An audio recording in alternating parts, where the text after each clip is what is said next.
le monde de la chanson française est en deuil.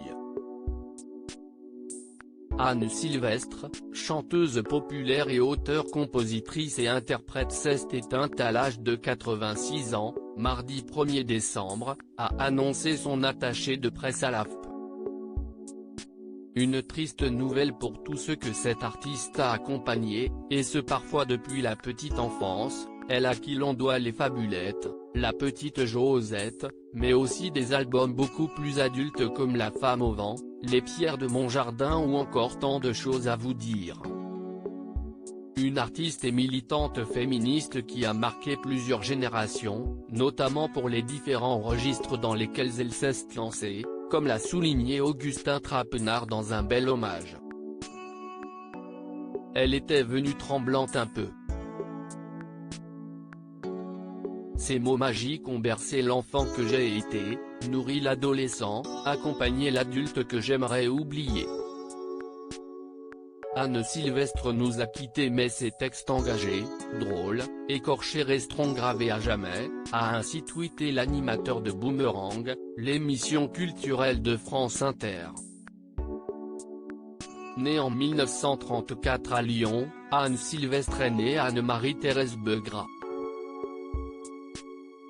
Si est en 1950 qu'elle se lance dans la chanson en se produisant des cabarets parisiens comme La Colombe, Le Cheval d'Or, ou encore à la Contrescarpe, avant de se faire un nom 7 ans plus tard à la radio, et de sortir en 1959 son premier disque, Mon mari est parti.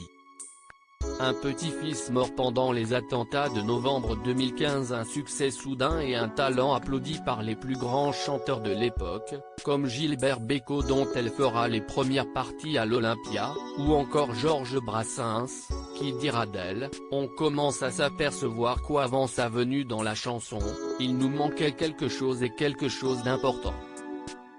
En 1962, alors qu'elle se destinait à la chanson populaire plutôt adulte, Anne Sylvestre sort le premier 45 tours de ses Fabulettes. Un succès immédiat, qui poussera la chanteuse à se lancer dans les chansons pour enfants. Je me suis mise à en écrire après la naissance de ma première fille, en 1962, note de la rédaction, racontait-elle ainsi à Télérama en 2017.